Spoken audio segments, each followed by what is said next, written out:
Vamos a continuar con lo que son las reacciones en la interfase coloide-solución. Vamos a ver ahora lo que es el fenómeno de intercambio.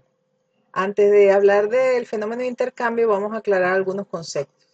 Primero, lo que es intercambiador. Un intercambiador es una partícula de suelo de diámetro menor a 2 micrómetros, que es lo que nosotros llamamos coloide, ya sean arcillas, óxidos de hierro de aluminio, compuestos húmicos o también algunos compuestos húmicos arcillosos.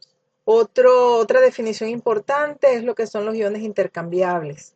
Son aquellos cationes o aniones que se absorben o desabsorben sin limitaciones en el complejo intercambio. Entre los cationes tenemos, por ejemplo, calcio, magnesio, potasio, sodio, y entre los aniones cloruro, fosfato, sulfatos, entre otros. Y también debemos hablar lo que son los iones no intercambiables. Son aquellos que se presentan enérgicamente retenidos o fijados por los coloides o forman parte de compuestos minerales orgánicos, por ejemplo, los quelatos, los minerales que están en las redes cristalinas o algunas uniones específicas con grupos complejos. Hablando del fenómeno de intercambio, el suelo se comporta como un intercambiador de iones cuando se lleva a cabo ese fenómeno de intercambio. Un intercambiador es un sólido selectivo que puede tener afinidad más o menos diferente por los diversos iones que van a conseguir en el suelo. En general, los intercambiadores se dividen en tres grupos: los de cationes o catiónicos, los de aniones o aniónicos y aquellos que son anfóteros que pueden retener o intercambiar tanto cationes como aniones. El suelo posee intercambiadores de los tres tipos, o sea que el suelo es capaz de retener tanto iones positivos o cationes como iones negativos o aniones. Hablando ya del intercambio iónico, el intercambio iónico es un proceso reversible, estequiométrico, rápido, mediante el cual la fase sólida, que está constituida por los coloides, retira o retiene algunos iones de la solución del suelo. Y en ese proceso se libera al mismo tiempo otros iones en cantidades equivalentes, estableciéndose un equilibrio entre ambas fases. También este intercambio puede ocurrir entre dos fases sólidas. Entre los iones, como ya vimos, que son cationes, tenemos calcio, magnesio, hidrógeno, aluminio, amonio, sodio y potasio. Y entre los aniones, que más comunes se intercambian en el suelo, está sulfato, cloruro, nitrato, fosfato, con una valencia o con dos, y el bicarbonato. Las partículas que tengan mayor cantidad de carga por unidad de superficie van a ser las más activas en ese proceso de intercambio. ¿Qué importancia tiene el intercambio iónico a nivel de suelo? Bueno, primero es fuente de nutrientes que pueden ser absorbidos por las plantas. También es una reserva de iones que pueden ser cedidos a la solución en la medida que la planta va consumiendo esos iones que están en la solución del suelo. También retiene iones que son solubles en agua para que no se pierdan por lixiviación. Neutraliza toxinas que pueden ser excretadas por las mismas plantas. Contribuye a la formación de estructura, principalmente cuando en ese complejo de cambio hay iones calcio. Lo contrario pasa cuando hay un predominio de iones sodio. También es importante el intercambio porque es un criterio para clasificar los suelos.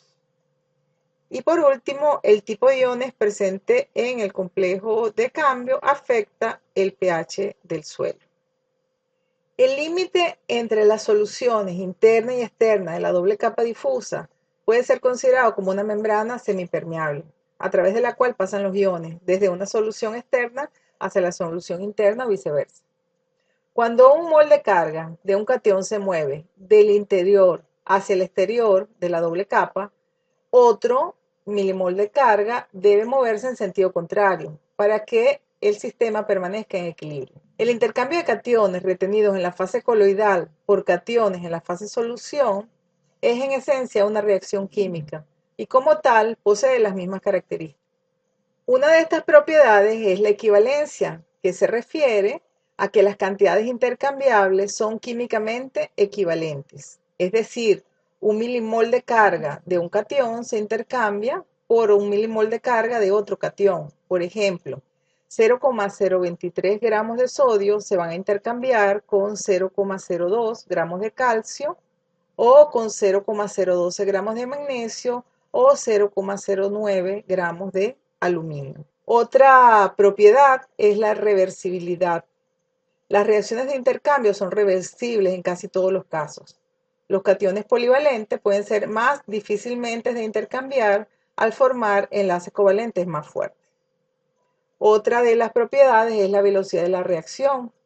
La velocidad de la reacción con la que un catión se intercambia con otro puede ser considerado como instantánea, principalmente si estamos hablando a nivel de laboratorio. En campo, puede verse frenada por la tasa de difusión del ion hacia la superficie del intercambiador o desde dicha superficie por la tortuosidad que tengan los poros o por el espesor de la lámina de agua. De ello puede derivarse el fenómeno de histéresis.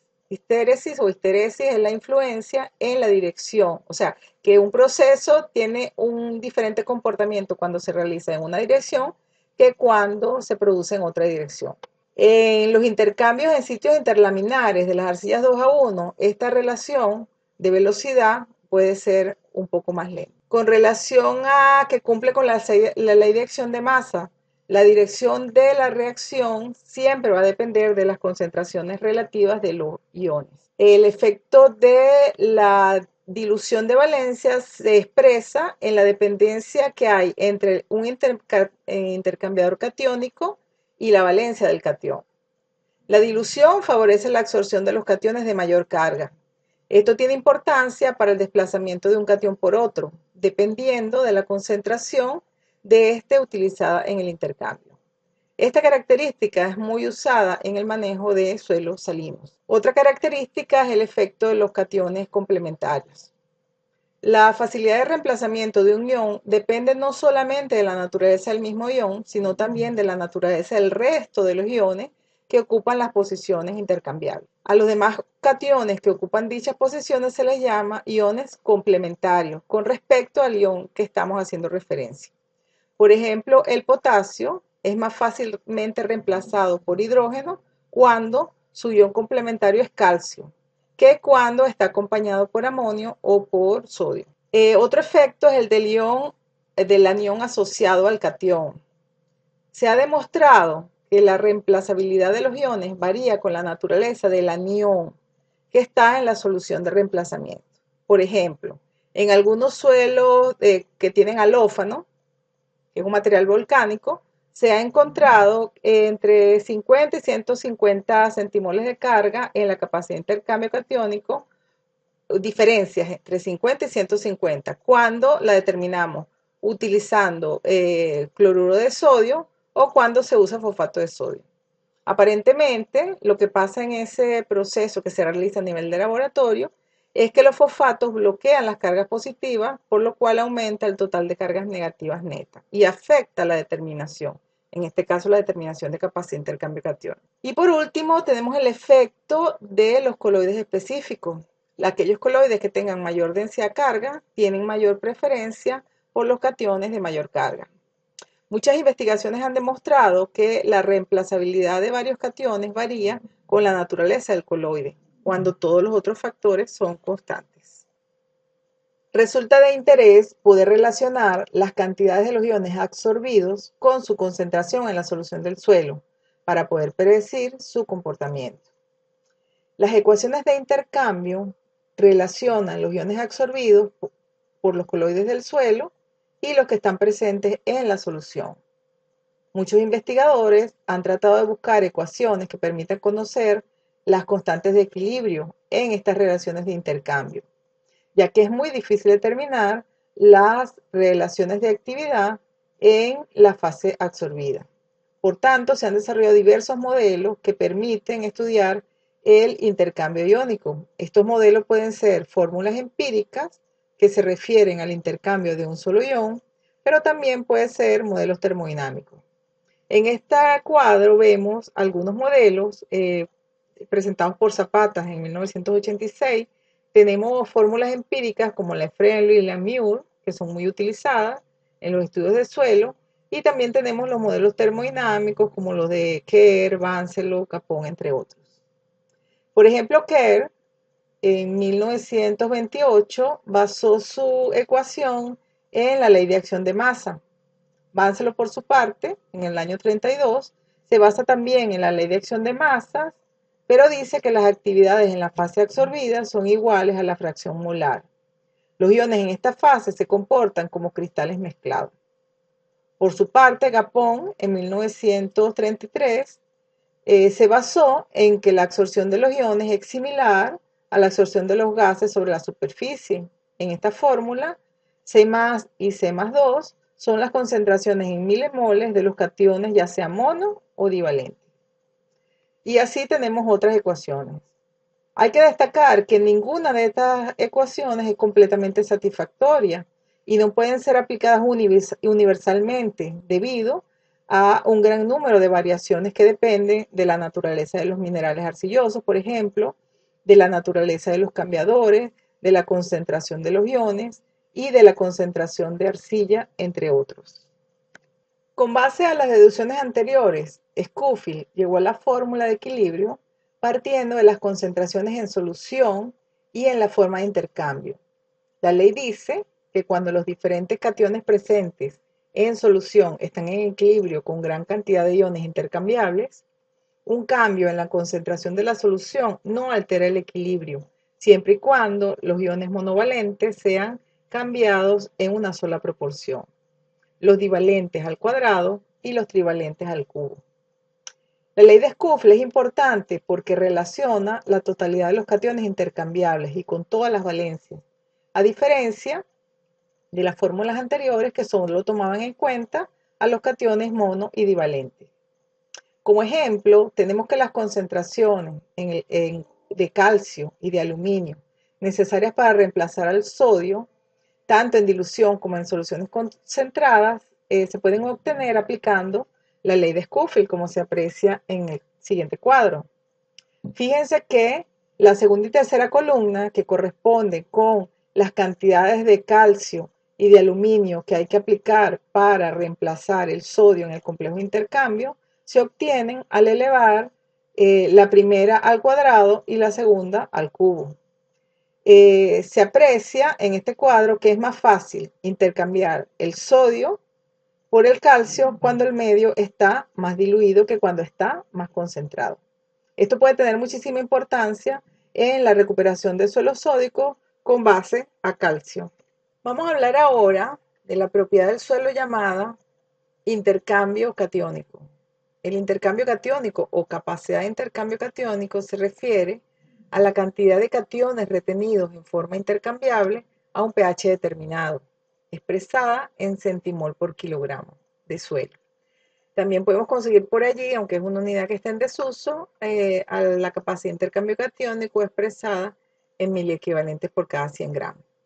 Fíjense que esa capacidad de intercambio catiónico va a depender de las características de las arcillas o de los cambiadores.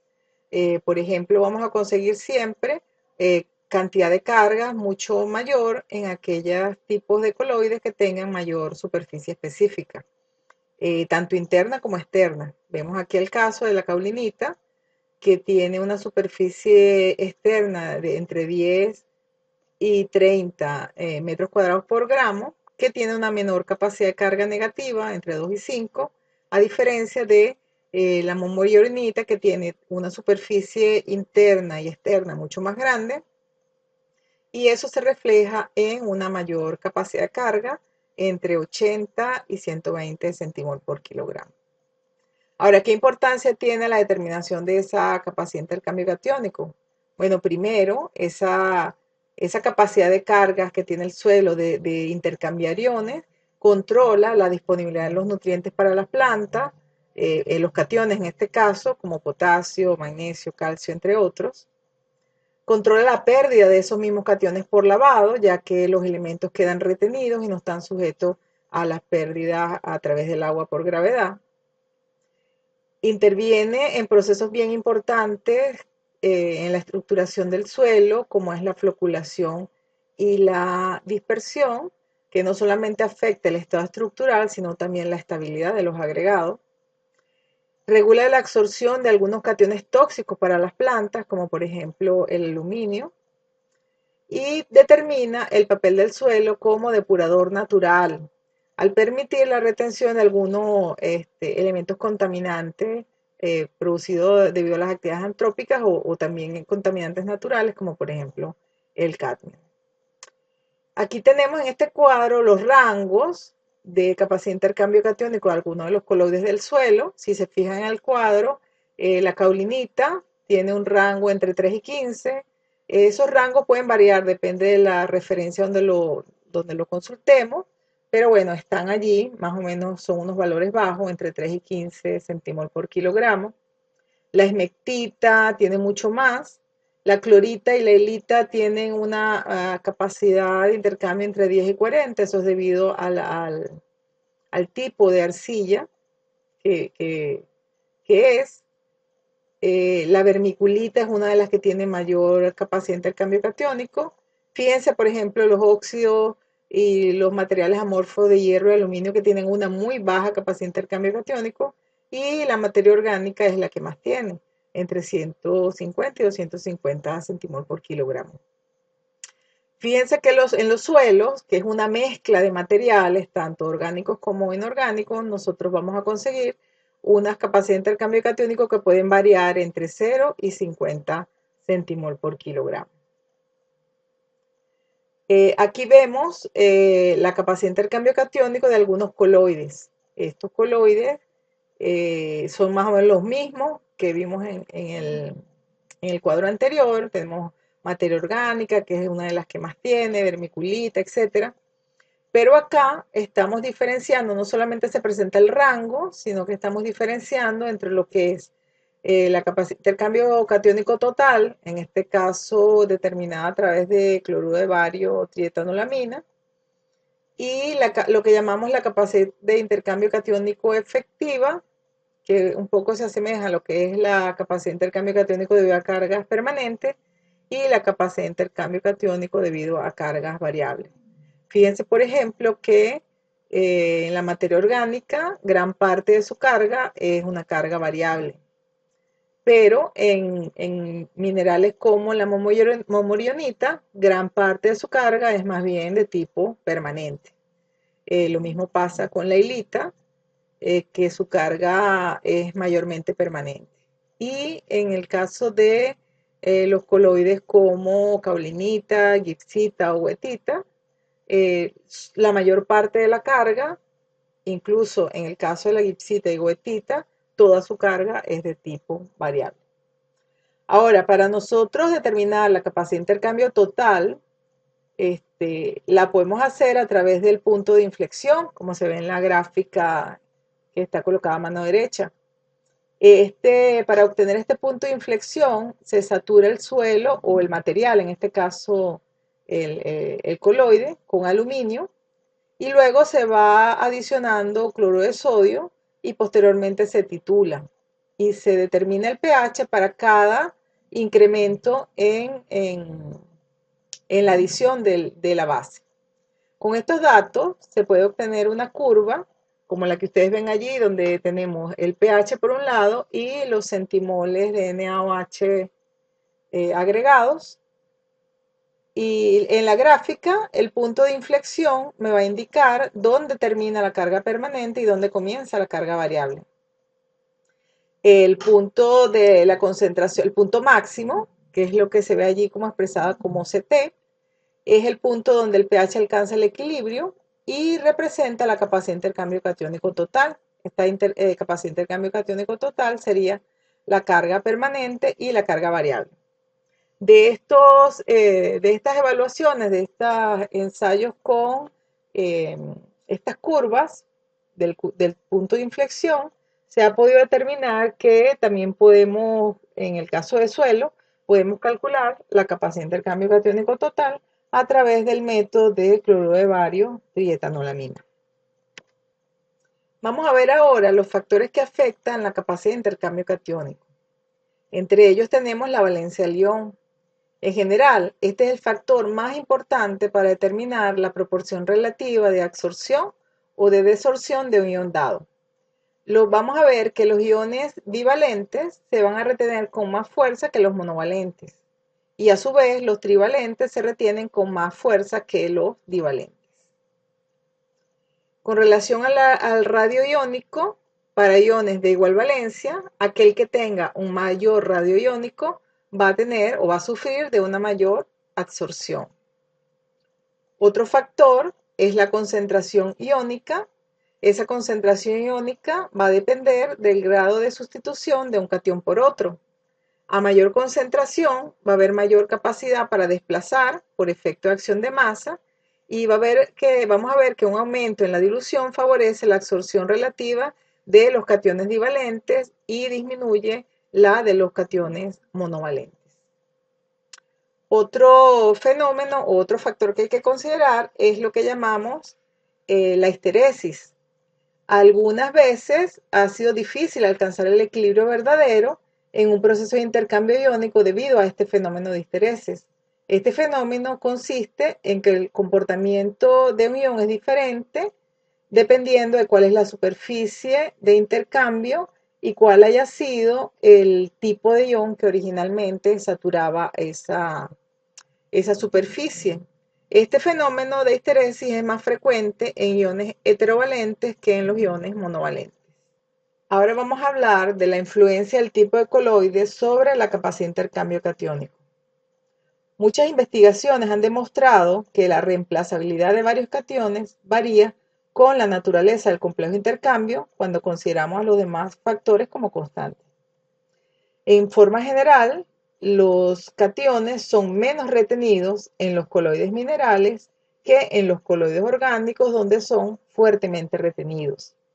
Ahora bien, resulta difícil determinar el orden descendente de absorción catiónica para cada uno de los diferentes intercambiadores, ya que ese orden va a depender de las características del intercambiador y de las características del propio ion.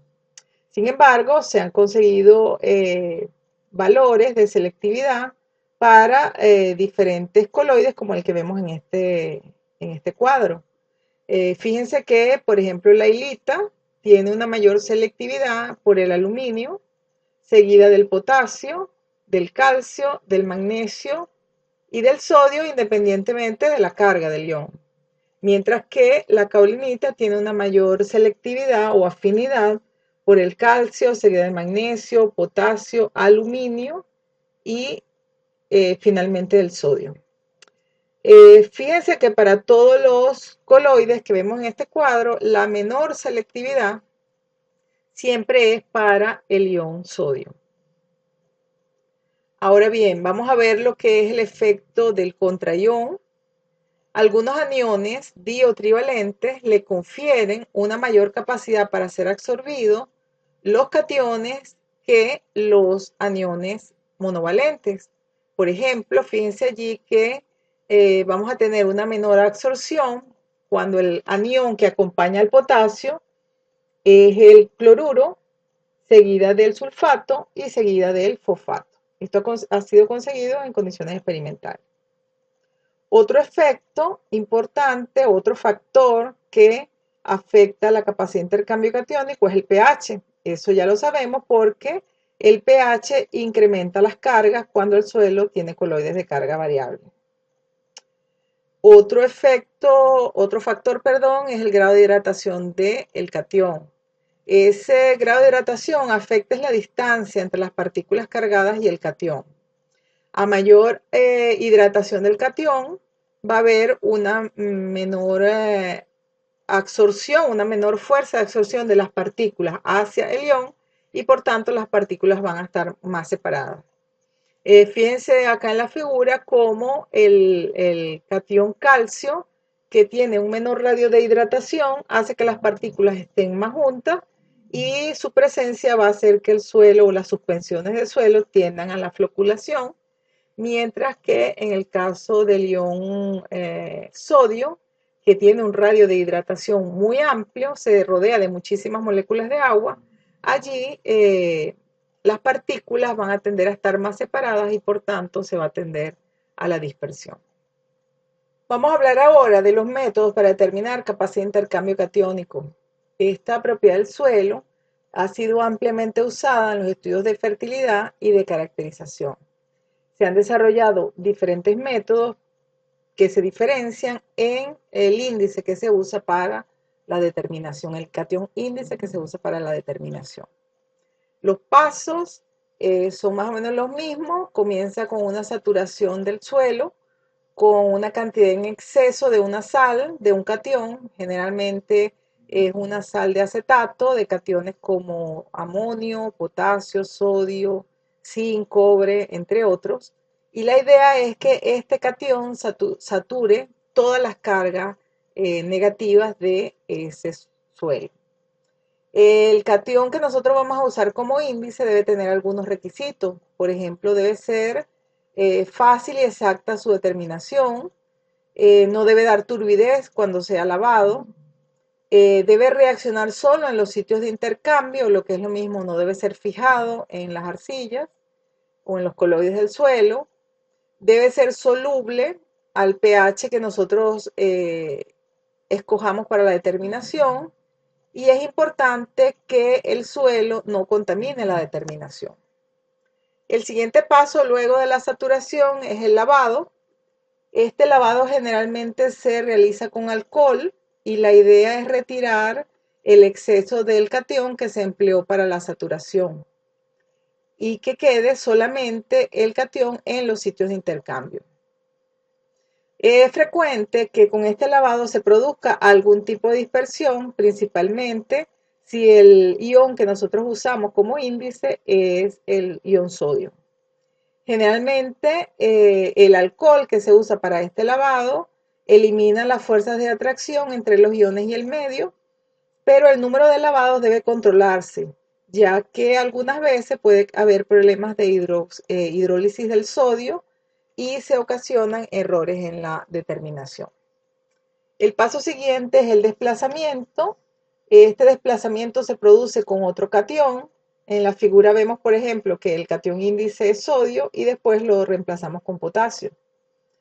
El catión que vamos a usar para el reemplazo debe sustituir al catión índice en todos los sitios de intercambio y también debe tener algunos requisitos. Por ejemplo, debe ser suficientemente soluble, tampoco debe fijarse y no debe tener interferencias con el catión índice que nosotros vamos a determinar. El último paso sería la determinación. Esa determinación va a depender de cuál es el catión que nosotros usamos para la saturación o catión índice. El método que más se emplea para determinar la capacidad de intercambio catiónico de los suelos y que es considerado como un método de referencia es el método del acetato de amonio 1 molar, 1 mol carga neutro. En este caso nosotros saturamos con amonio el complejo de intercambio, después se lava con alcohol, después el catión índice es desplazado, puede ser con potasio o también pudiera ser con sodio, y posteriormente en el filtrado nosotros determinamos el amonio. Esa determinación se puede hacer por destilación o se puede hacer por otro método. Bueno, vamos a dejar la clase hasta acá y posteriormente continuaremos con lo que es el intercambio iónico y las reacciones de absorción selectiva.